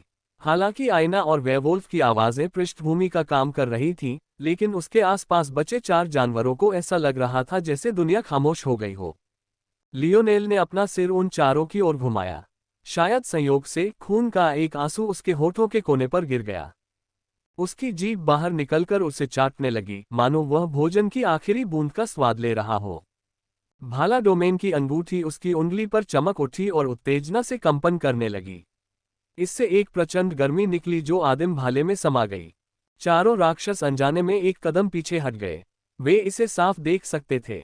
ऐसा लग रहा था जैसे तापमान लगातार बढ़ रहा था, लेकिन लियोनेल की हालत में कोई मारक क्षमता साफ नहीं दिख रही थी। मानो उसका खून उत्तेजना से उबल रहा हो। वह उन्हें मारने के लिए इतना उत्साहित था कि उसके शरीर से भाप निकल रही थी, जिससे उसके आसपास की हवा एक धुंधली सफेद धुंध में ढक गई थी। उस समय युद्ध क्षेत्र में हड्डियों के टूटने की आवाज और खून जमा देने वाली चीखें गूंज उठीं। चारों जानवरों ने देखा कि एना वेयरवुल्फ के डिजिटिग्रेड पैरों को बेरहमी से कुचल रही थी। उसकी कुल्हाड़ी पहले ही एक ओर फेंक दी गई थी। उसके शरीर पर छाए लाल आभा एक भयंकर वेग के साथ बाहर निकल रही थी। बमुश्किल 5 फीट 7 इंचेस की एक छोटी सी महिला को 7 फुट से ज्यादा लंबे एक दरिंदे को प्रताड़ित करते देखकर दूसरों को अपनी आंखें पोंछने की जरूरत महसूस हुई। लेकिन इसमें कोई गलती नहीं थी। मौजूदा लियोनेल को इन बदलावों की जरा भी परवाह नहीं थी। दरअसल उसने तो ये भी नहीं देखा था कि आईना कहाँ है। जैसे ही उसने देखा कि उसका शिकार उससे मुंह मोड़ चुका है, उसे एक मौके का एहसास हुआ। यह एक ऐसा जबरदस्त एहसास था जो उसके दिल में उमड़ पड़ा, एक ऐसी सहज प्रवृत्ति जो उसके अंदर तक समा गई थी। वे फॉक्स तभी प्रतिक्रिया दे पाया जब बोलने की उसकी अगली कोशिश किसी बच्चे के मुंह से निकली। आखिरी बार उसने देखा कि उसके गले से एक भाला निकल रहा है। लियोनेल ने स्थिति का लाभ उठाकर एक और सिर काटना चाहा, लेकिन इससे पहले कि वह ऐसा कर पाता, बल का एक उफनता ज्वार आसमान में उठ गया। लियोनेल के चेहरे के भाव बदल गए। उसकी आंखों का लाल रंग धीरे धीरे फीका पड़ने लगा, जैसे जैसे उसकी आंखें साफ होती गईं। उसे यह सोचने का भी समय नहीं मिला कि अभी उसकी मनस्थिति क्या हो गई थी। उसने आईना और वेयरवुल्फ के शरीर की ओर देखा तो पाया कि स्थिति एक बार फिर बदल गई थी। आईना ने अपने और वेयरवुल्फ के बीच कुछ दूरी बना ली थी। उसके चेहरे पर तिरस्कार और थोड़ी सी लाचारी का मिश्रण था। वह जानती थी कि उसने गलती की है। उसकी हरकतें भावुक और गुस्से से भरी हुई थीं। अगर उसने वेयरवुल्फ को अपनी शक्ति सक्रिय करने का मौका देने के बजाय उसे मार ही दिया होता, तो ऐसा नहीं होता। जाहिर है, वह इस वेयरवुल्फ की शक्ति से अभिभूत नहीं हुई थी, बल्कि उसने अपनी शक्ति का इस्तेमाल न करने का फैसला किया था, बाकियों की तरह। लेकिन इस मूर्ख ने हालात की परवाह किए बिना अपनी शक्ति का इस्तेमाल किया। वे कहीं बीच में थे। सबसे नजदीकी किला कम से कम 3 घंटे की ड्राइव पर था। फिर भी इस बेवकूफ ने अपनी फोर्स इस तरह से छोड़ी। लियोनेल का चेहरा गंभीर हो गया। उसे पहले से ही आभास हो गया था कि कई विकलांग लोग इस जगह की ओर अपना ध्यान लगा चुके हैं। लियोनेल की अभिव्यक्ति लगातार झिलमिला रही थी। उसने जल्दी से उस ओर देखा जहां उसने अपनी जीप छोड़ी थी, लेकिन जो कुछ उसने देखा उससे उसका चेहरा चकरा गया। इससे पहले उसने दुश्मन से नजरें हटाने की हिम्मत नहीं की थी, इसलिए 6 आदमियों पर नजर रखने के अलावा उसने और कुछ नहीं किया था। लेकिन जब उसने देखा कि आईना की कुल्हाड़ी उस आदमी ने छीन ली है तो उसे एक बुरा पूर्वाभास हुआ। और वह बुरा पूर्वाभास सच निकला। वाहन इतना अधिक बख्तरबंद था कि उसे बाहर से पूरी तरह नष्ट नहीं किया जा सकता था, लेकिन इस तथ्य को देखते हुए कि उसका हुड खुला हुआ था, ये जानने के लिए किसी बुद्धिमान व्यक्ति की आवश्यकता नहीं थी कि उसके चालू होने की कोई संभावना नहीं थी। ठीक इसी तरह लियोनेल के भागने का एक रास्ता ध्वस्त हो गया। पूरी उम्मीद खत्म नहीं हुई है। मुझे यकीन नहीं होता कि वे अपने पैरों के दम पर इतनी जल्दी यहां पहुंच पाए होंगे। लियोनेल बड़े गड्ढे के किनारे को स्कैन करना जारी रखने वाला था ताकि पता चल सके कि आखिर वे 6 लोग यहां तक पहुंचने के लिए किस चीज का इस्तेमाल कर रहे थे, लेकिन अचानक उसे रीढ़ में झुनझुनी महसूस हुई। बिना किसी हिचकिचाहट के वह झुक गया और लुढ़क गया, लेकिन मुश्किल से ही अपनी गर्दन के पीछे की ओर आ रहे पंजे से बच पाया। जमीन से धूल अभी उसके लुढ़कते शरीर पर चिपकी भी नहीं थी कि वेरचीता ने एक शक्तिशाली लात मारी। लियोनेल केवल अपने शरीर को मोड़ सकता था, अपनी क्षतिग्रस्त ढाल से मुश्किल से ही बचाव कर पा रहा था। लात लगने से वह लुढ़क गया और मलबे से भरी जमीन पर लगभग टम्बलवीड की तरह फिसलने लगा। बातचीत जल्दी हुई, लेकिन वेयरमैन की आंखें चमक उठीं। पहले लियोनेल उनके लिए एक दुर्गम पहाड़ जैसा था, लेकिन अचानक वह इंसान बन गया था। वे इसका फायदा कैसे न उठा सकते थे? जल्दी करो, इससे पहले कि वो शापित इनवैलिड यहां आ जाएं। उसकी क्षमता का टाइमर जरूर खत्म हो गया होगा, यही हमारा सबसे अच्छा मौका है। वेरहायना की बातें गड़गड़ाहट जैसी लग रही थीं और मुश्किल से सुनाई दे रही थीं। लेकिन वेरचीता उसे समझ गया था, उसके शक्तिशाली पैर शक्ति से कांप रहे थे। फिर वह झुककर आगे बढ़ा। सिर्फ वेरेट ही पीछे रह गया, उसकी मोटी आंखें सिकुड़ गईं। लियोनेल ने खुद को आगे बढ़ाया, लेकिन जल्द ही खुद को पीछे पाया। उसकी सबसे कमजोर इंद्रियां, उसकी आंखें भी एक सामान्य व्यक्ति से कहीं ज्यादा शक्तिशाली थीं। उस पर हो रहे हमलों की दिशा को समझने की बात तो दूर, लियोनेल को हमले धीमे भी लग रहे थे। लेकिन हर बार उसका शरीर प्रतिक्रिया करने में बहुत धीमा हो जाता। इस तरह वह भला जो कभी हत्या और खून का पूर्वाभास देता था, एक साधारण छड़ी बन गया जिसका इस्तेमाल सिर्फ रोकने के लिए किया जा सकता था। दरअसल अगर लियोनेल की ढाल में खरोंच न होती तो उसका भाला कब का टूटकर आधा हो गया होता। freewebnovel.com। लियोनेल झुंझला गया। क्या उसने अभी अभी 2 लोगों को बड़ी आसानी से नहीं मार डाला था? अचानक यह इतना मुश्किल क्यों हो गया? उद्धरण मुझे लगा कि मेरे पास युद्ध का बहुत अच्छा अनुभव है, लेकिन यह एक मजाक से अधिक कुछ नहीं है। लियोनेल लगातार पीछे की ओर धकेला जा रहा था, उसका दिल बेचैन सा हो रहा था। उसे याद भी नहीं आ रहा था कि आखिरी बार उसे कब दौरा पड़ा था। दूर से वेरेट की नजर आईना और वेयरवुल्फ के बीच चल रही लड़ाई पर पड़ी। पहले आईना के लिए ये लड़ाई बेहद आसान थी, लेकिन अब जब उसका विरोधी बल का इस्तेमाल कर रहा था और वह खुद को दबा रही थी, तो उसे और गंभीरता से लेना पड़ा। उनकी मुट्ठियां धीमी धमाकों के साथ टकराईं, आईना के शरीर पर छाई बर्बरता की आभा जरा भी कम नहीं हुई। हालांकि उसके हाथों से धीरे धीरे खून टपक रहा था, फिर भी उसकी क्रूरता बढ़ती ही जा रही थी। हालांकि वेयरवुल्फ ने अपनी शक्ति का इस्तेमाल किया, फिर भी आईना की हिम्मत नहीं हुई। उस आदमी ने सिर्फ एक ही शक्ति नोड बनाया था। हालांकि शक्ति उत्पादन को नियंत्रित करना संभव था, लेकिन वह केवल उच्च मनोबल वाले लोगों के लिए ही था। अपनी शक्ति की तुलना में आईना की अपनी आत्मा पूरी तरह से क्षीण मानी जा सकती थी। उसे अपनी शक्ति को ठीक से नियंत्रित करने का कोई भरोसा नहीं था। एक बल नोड बनाने वाले व्यक्ति के लिए किस प्रकार के इनवैलिड्स आएंगे और 7 बल नोड बनाने वाले व्यक्ति के लिए किस प्रकार के इनवैलिड्स आएंगे, इसकी कल्पना की जा सकती है। इस वेयरवुल्फ के लिए कोई ताकतवर इनवैलिड पास में आ सकता है, लेकिन अगर वो थोड़ी दूरी पर भी हो तो उसे कोई फर्क नहीं पड़ेगा। लेकिन आईना के लिए, चाहे उसे धरती के कोने कोने में जाना पड़े और नर्क की नदियां पार करनी पड़े, वो बिना रुके या आराम किए यहां तक पहुंच जाएगा। इस तरह आईना के पास कोई विकल्प नहीं था। उसकी क्षमता उसे अपने शरीर की स्थिति पर बहुत नियंत्रण देती थी, लेकिन जब बात बल की आए तो वह असमंजस में पड़ गई। अचानक आईना की आंखें धुंधली हो गईं और उसकी हरकतें सुस्त पड़ गईं। उसे पता ही नहीं चला कि क्या हो रहा है। तभी एक मुक्का उसके धड़ से टकराया। वह मुक्का उसके शरीर के मुकाबले इतना बड़ा था कि उसके कूल्हों और पसलियों पर एक साथ उसका असर महसूस हुआ। उसके फेफड़ों की सारी हवा जोर से बाहर निकल गई और उसके मुंह से थूक बहने लगा। चमकते तारे उसकी आंखों के सामने चमक रहे थे, उसकी आंखों को चमकती रोशनियों और धुंधले रंगों से भर रहे थे। यहाँ तक कि जब वह लियोनेल के पूर्व निवास के पास स्थित एक घर के अवशेषों से टकराई तब भी उसे पता नहीं चला कि क्या हुआ था। लियोनेल की आंखें चौड़ी हो गईं।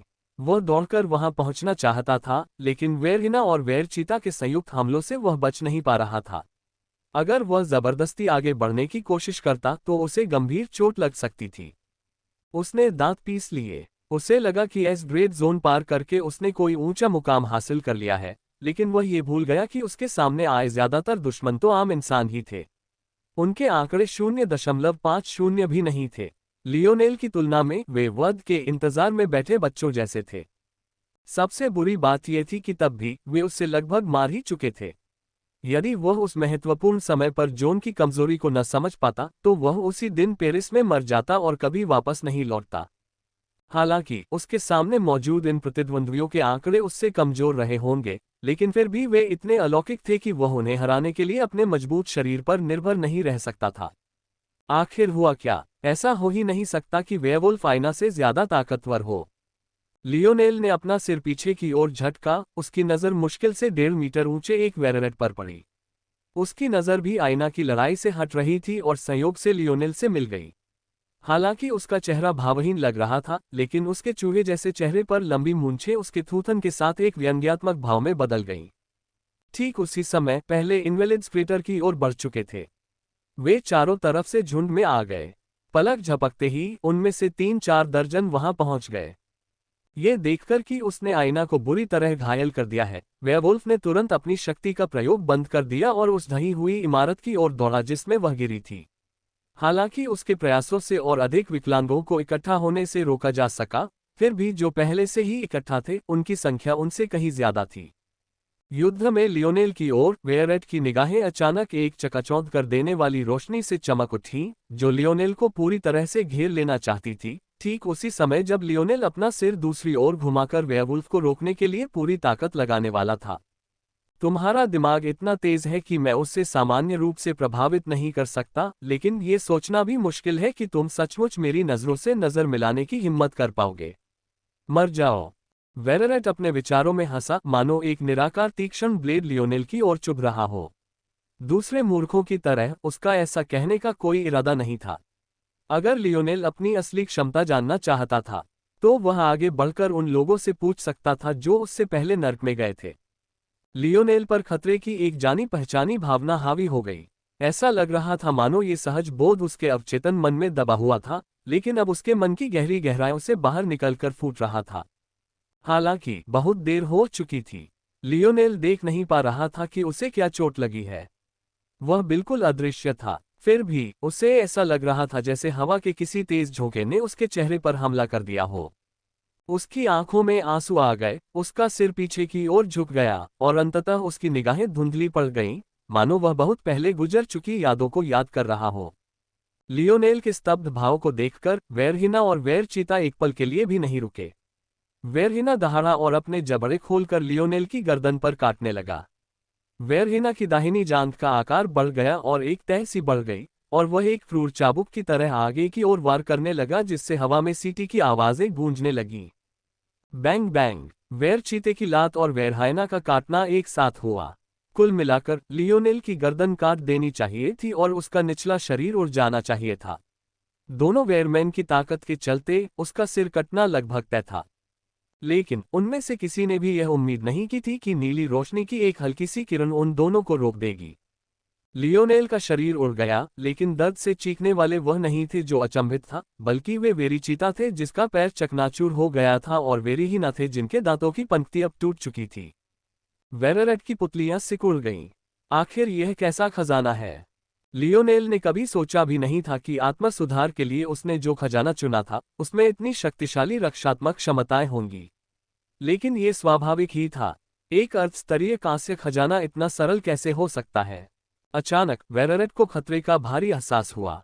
लियोनेल को धीरे धीरे खड़ा होते देख उसकी आंखें चौड़ी हो गईं।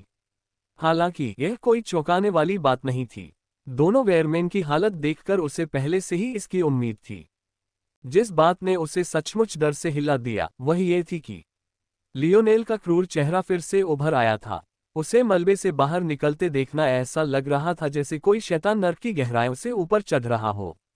जबकि लियोनेल ने अपने आत्म संवारने के खजाने की रक्षात्मक क्षमताओं को कम करके आंका था, वेरेरेट ने कभी नहीं सोचा होगा कि लियोनेल को बेहोश करना उसकी सबसे बड़ी गलती थी, क्योंकि इससे उस राक्षसी व्यक्तित्व को वापस आने का मौका मिल गया। लियोनेल जोर से हंसते हुए आगे बढ़ा। उम्मीद तो यही थी कि उसकी हंसी किसी परित्यक्त आत्मा की शैतानी चीख जैसी होगी, लेकिन ऐसा बिल्कुल नहीं था। बल्कि वह उस बच्चे जैसा था जिसे खेलने के लिए कोई मजेदार खिलौना मिल गया हो, एक छोटा सा बच्चा जिसकी मानसिक उम्र 5-6 साल से ज्यादा नहीं रही होगी।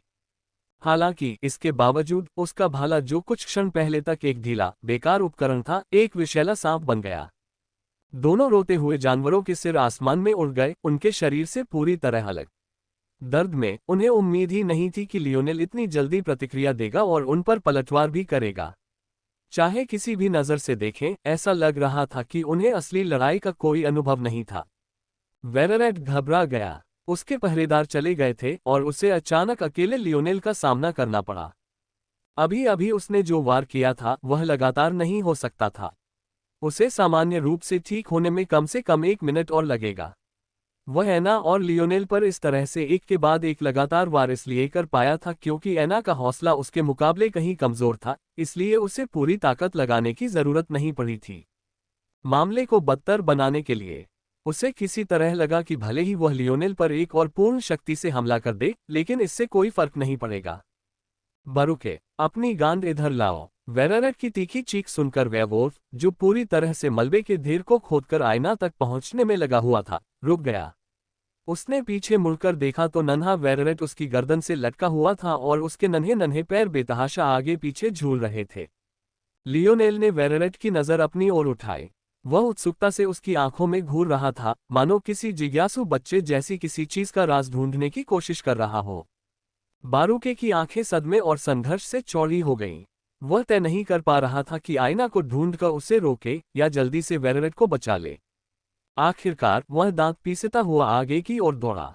वह कमजोर उस व्यक्ति का पसंदीदा परीक्षण विषय था। अगर वह सचमुच उसे यहां मरने देने की हिम्मत करता तो सिर्फ मौत ही उसका इंतजार करती। जिस क्षण लियोनेल अचेत अवस्था में गिरा, उस क्षण से लेकर जब उसने वेरेरेट की गर्दन पकड़ी, ये कहा जा सकता है कि 10 सेकंड भी नहीं बीते थे।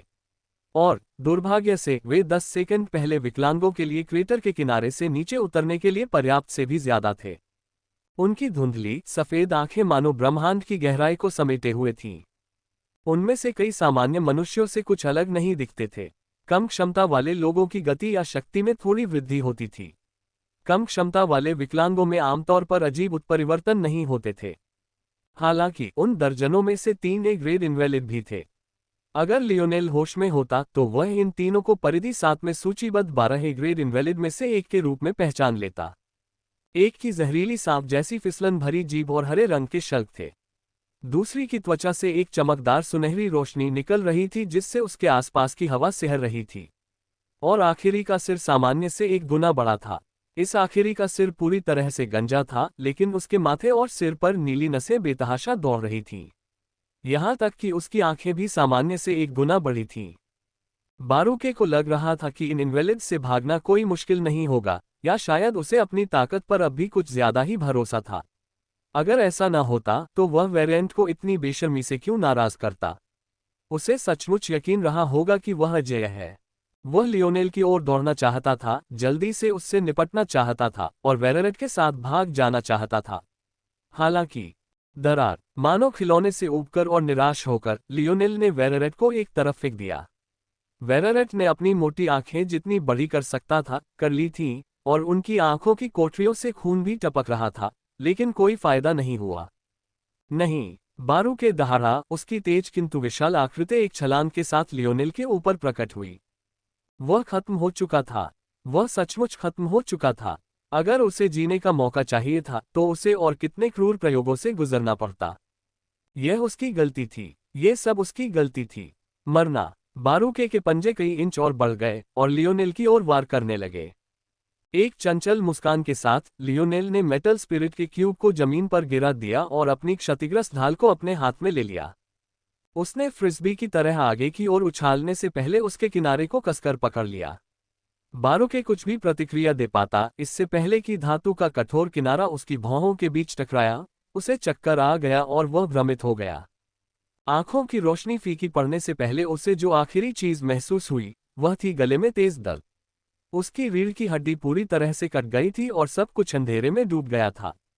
लियोनेल बारुके के शरीर के ऊपर से ऐसे गुजरा जैसे उसका कोई खास मूल्य ही न हो। उसने गिरी हुई मेटल स्पिरिट को उठाने की भी जहमत नहीं उठाई।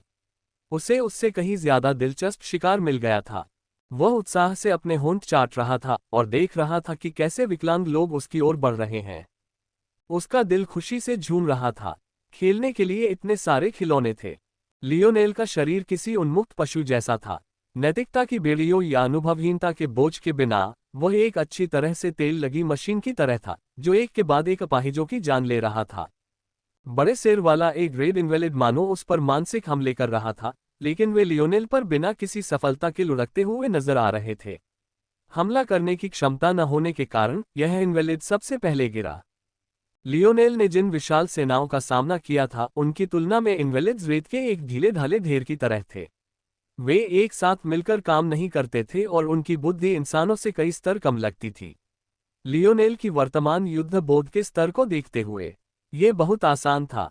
सच तो ये था कि इस समय तक लियोनेल को होश आ चुका था।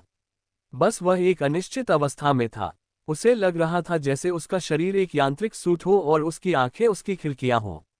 वह इस यांत्रिक सूट को किसी और के द्वारा नियंत्रित होते हुए देख रहा था, लेकिन अपनी ही नजरों के लेंस से। यह एक ऐसा एहसास था जिसने उसे कुछ बीमार और चक्करदार बना दिया था। चक्कर आने से उसे ऐसा लग रहा था जैसे उसे किसी भी पल उल्टी आ जाएगी, लेकिन चूंकि वह अपने शरीर पर नियंत्रण नहीं रख पा रहा था, इसलिए चाहकर भी वह उल्टी नहीं कर पा रहा था। बेशक इसका मतलब यह नहीं था कि यह कोई जबरदस्ती का कब्जा था। दरअसल लियोनेल जानता था कि एक ही विचार से उसे अपने शरीर पर नियंत्रण वापस पाने में कोई दिक्कत नहीं होगी। ये वह अनुभूति थी जिसने उसे यह एहसास दिलाया कि यह अनुभव उसके लिए खतरे का नहीं था, बल्कि यह एक अवसर था। फिर भी लियोनेल जितना गौर करता उसे उतना ही अविश्वास होता जाता। वह समझ सकता था कि इस आदिम मनुष्य की चेतना अपने शरीर की क्षमता से परे शक्ति का प्रयोग नहीं कर सकती, लेकिन वह सोचने से खुद को नहीं रोक पाया। क्या यही सचमुच उसकी ताकत थी? लियोनेल के होठों से हंसी फूट पड़ी और उसका सिर एक ओर झुक गया। बैंगनी जहर में डूबी एक तीखी जीभ उसके सिर के पास से गुजरी और एक पतली नीली रोशनी से ढके उसके हाथ में फंस गई। जब उसने पूरी ताकत से उसे खींचा तो उसका हाथ उभर आया। उसका भालाधारी हाथ आगे की ओर बढ़ गया। डिंग! पत्थर का ब्लेड छिपकली आदमी इनवैलिड के माथे से टकराकर वापस लौट गया, लेकिन इससे लियोनेल की आंखें और भी अधिक उत्साह से चमक उठीं। उसकी कलाई का कोण बदल गया और झटके से भाले ने वापस आकर उस विकलांग की जीभ को दो टुकड़ों में काट दिया। उसी क्षण गर्म सुनहरी चमक से घिरी महिला इनवैलिड पास आ गई। हालांकि उसके शरीर से निकलने वाली गर्मी ने कमजोर इनवैलिड को जलाकर राख कर दिया, जिससे उनकी संख्या एक बार फिर कम हो गई। उसने लियोनेल की ओर लपका, जिसे उसकी उपस्थिति का एहसास ही नहीं हुआ। लेकिन उसके संपर्क में आने से ठीक पहले उसने पाया कि हरे रंग की एक दीवार उसकी ओर फेंकी जा रही है। छिपकली मानव इनवैलिड और मादा इनवैलिड के बीच झड़प हुई, जिसके कारण मादा इनवैलिड को हार का सामना करना पड़ा। अपने अनोखे उच्च तापमान बल के कारण वह ए ग्रेड की थी, लेकिन उसके अन्य आंकड़े बमुश्किल बी ग्रेड के थे। अगर उसका सिर्फ छिपकली मानव इनवैलिड से टकराव होता तो भी बात ठीक होती, लेकिन अपनी मंद बुद्धि के साथ वह इतनी सचेत कैसे हो सकती थी कि लियोनेल कितना कपटी होगा, इसका अंदाजा लगा सके। छिपकली आदमी द्वारा अपनी शक्ति दीवार में उत्पन्न व्यवधान का लाभ उठाते हुए लियोनेल ने अपनी जीभ से खून और विष को अपने भाले की नोक पर निचोड़ लिया। एक ही झटके में उसने छिपकली आदमी की पीठ से हमला कर दिया। महिला विकलांग को अपने खतरे का अंदाजा भी नहीं था कि उसकी जांघ पर 1 सेंटीमीटर भी गहरा घाव हो गया। दोनों विकलांग अंततः गिर पड़े, हालांकि पलक झपकते ही दोनों अशक्त हो गए। एक जहर से लकवाग्रस्त हो गया था, जबकि दूसरे का पूरा अगला हिस्सा झुलस गया था और उसकी पुतलियां तो पिघल ही गई थीं। मानो उन्हें लगा कि यह काफी नहीं था, लियोनेल उनके ऊपर प्रकट हुआ और बेरहमी से मुस्कुरा रहा था क्योंकि उसका पैर बार बार उनके सिरों पर पड़ रहा था। वह बिल्कुल पागल था। उसकी हंसी बड़े गड्ढे की धसी हुई दीवारों पर गूंज रही थी। तभी लियोनेल का ध्यान मलबे के हिलने की आवाज पर गया। उसने देखा कि आयना कमजोर हालत में ढहे हुए घर से खुद को बाहर निकाल रही थी। आयना को भी अपना हिस्सा मिला था, इसलिए जाहिर है कि उसे भी किसी रक्षात्मक खजाने की कमी नहीं होगी। वह इतने लंबे समय तक बाहर इसलिए थी क्योंकि इतनी जोरदार चोट लगने से उसकी गर्दन में चोट लग गई थी और वह बेहोश हो गई थी। अपनी शक्ति को सक्रिय किए बिना बारूके की 1.60 शक्ति से मुकाबला करने के लिए वह कई तकनीकों और अपनी युद्ध भावना का उपयोग कर रही थी, लेकिन वेरेरेट द्वारा उसे ट्रांस में भेजने के बाद वह उनमें से किसी का भी उपयोग कैसे कर सकती थी। अच्छा साथी, लियोनेल ऐसी भाषा में बोल रहा था जिसे आयना समझ नहीं पा रही थी। दरअसल लियोनेल खुद भी उस भाषा को नहीं समझ पा रहा था, उसे बस थोड़ा सा आभास हो रहा था कि इस आदिम चेतना के मन में आयना के लिए कुछ अच्छी भावनाएं हैं, वरना वह आगे जो हुआ उसे रोक सकता था। मानो वह व्यक्ति केवल लड़ाई के प्रति अपने प्रेम और वासना से नियंत्रित हो। लियोनेल ने अपनी पैंट नीचे खींच ली, जिससे एक क्षण प्रकट हुई जो तेजी से सख्त हो रही थी। आयना की तो बात ही छोड़िए, लियोनेल की अंतरात्मा भी बस एकटक देख रही थी कि क्या हो रहा है। ये सच था कि वह जब चाहे अपने शरीर पर नियंत्रण पा सकता था, लेकिन अचानक हुए इस बदलाव ने उसके सारे विचार धूमिल कर दिए। भविष्य में वह आयना का सामना कैसे करेगा? आयना की नज़र लियोनेल के गर्वीले चेहरे से हटकर एक चीज पर पड़ी जो अब पूरी तरह से खड़ी थी। लियोनेल जब तक उसके कमरबंद के सामने खड़ा था तब तक उसने कोई प्रतिक्रिया नहीं दी थी, मानो वह भी उसके जवाब का इंतजार कर रहा हो। थोड़ी देर बाद ऐना को कुछ एहसास हुआ। उद्धरण चिन्ह ... मैं उसे कैसे जगाऊं? वह मन ही मन बुदबुदाई। उद्धरण चिन्ह ... मुझे उम्मीद नहीं थी कि वह कमबख्त चीज इतनी जल्दी फिर से देखने को मिलेगी। लियोनेल की चेतना फिर से शून्य हो गई। आखिर फिर से कहने का उसका क्या मतलब था? और उसके गर्व और खुशी में ऐसा लानत और अजीब क्या था?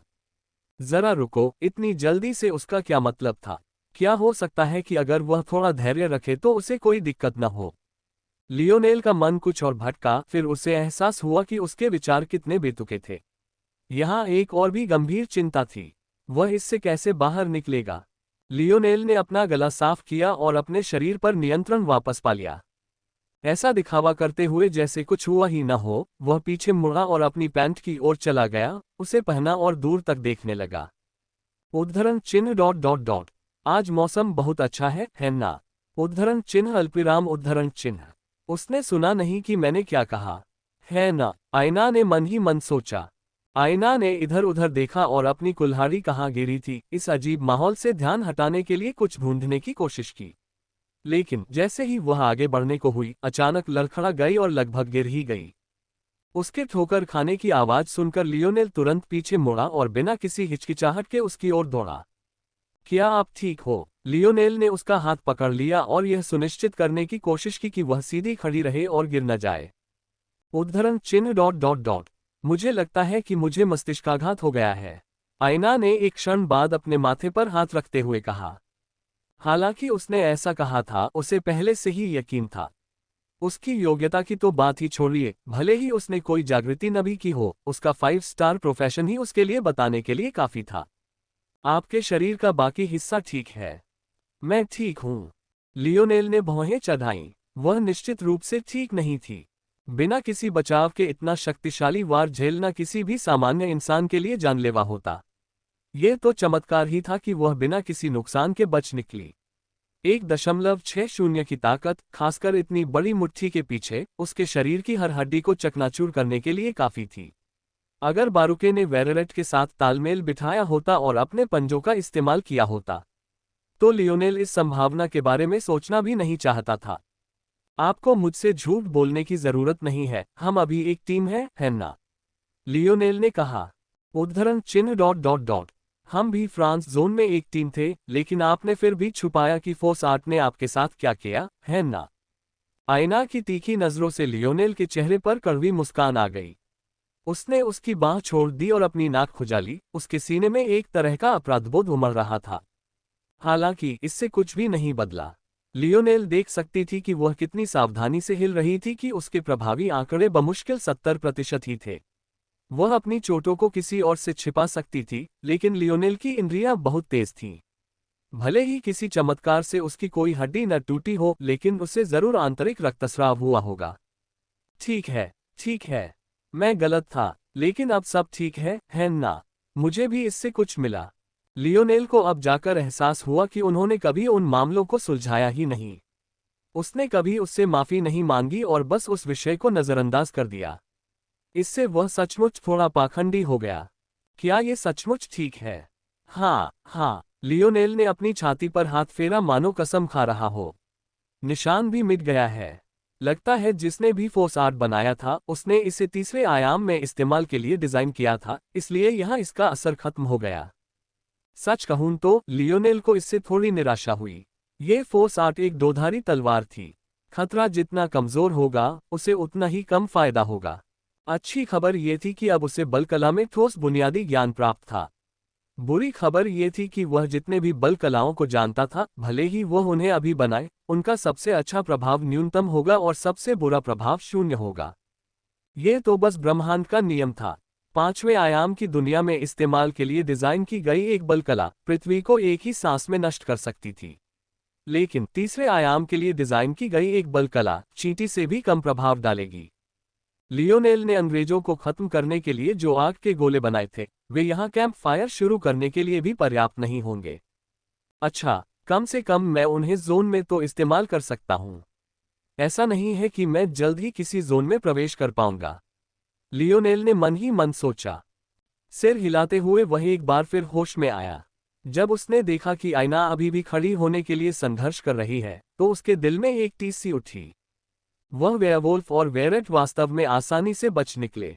चलो जितनी जल्दी हो सके वापस लौट चले, लियोनेल ने दृढ़ता से कहा।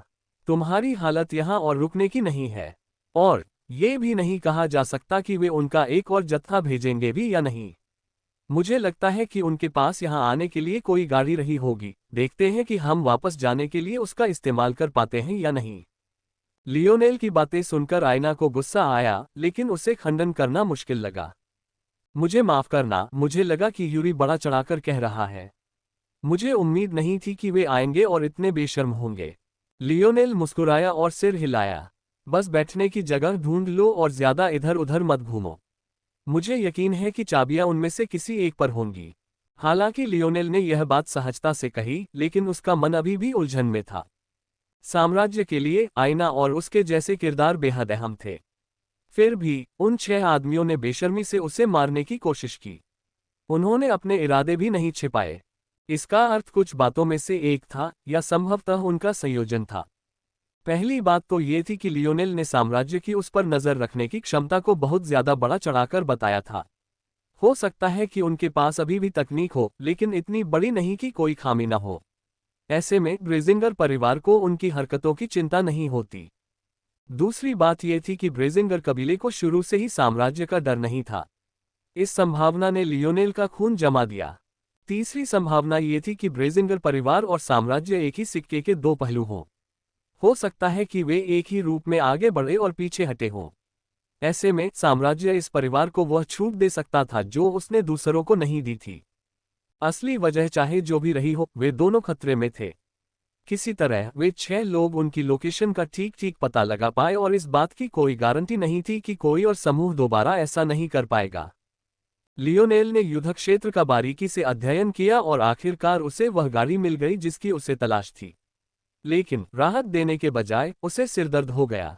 यहाँ जिस प्राकृतिक गैस जीप पर वे सवार थे, उसके विपरीत ये गाड़ी उनकी 25वीं सदी की गाड़ी के लायक थी।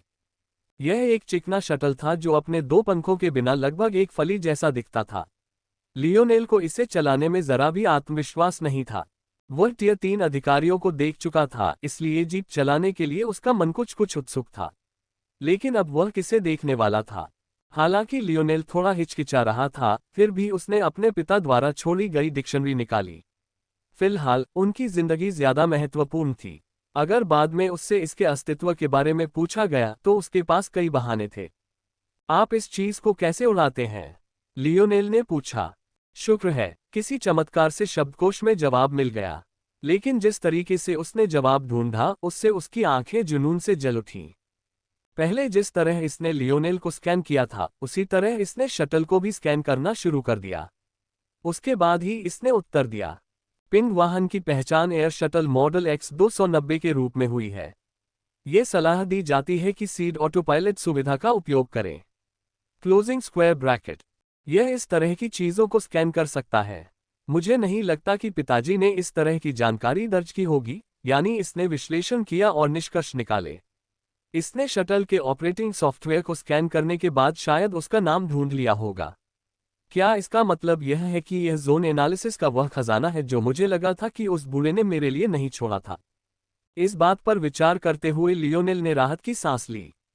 एना को विरोध करने का मौका भी नहीं देते हुए उसने अपना सामान उठाया और वेरेरेट के शरीर पर शटल की चाबी पाकर उसे अपनी बाहों में भर लिया।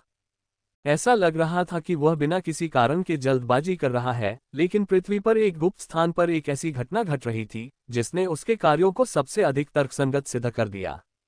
एक युवक अपनी बाईं आंख पर मोनोकल लगाए कई मॉनिटरों के सामने बैठा था। दरअसल इसे मोनोकल कहना ही मुश्किल होगा। इसमें 8 लेंस थे जो अंतरिक्ष में एक गोलाकार आकृति में तैरते हुए प्रतीत हो रहे थे। अनगिनत सूचनाएं एक दूसरे से गुजर रही थीं, जिससे उसकी बाईं आंख बार बार फड़क रही थी। फिर भी उसकी दाहिनी आंख सामने लगे मॉनिटरों पर टिकी रही। चूहा 006 के जीवन हस्ताक्षर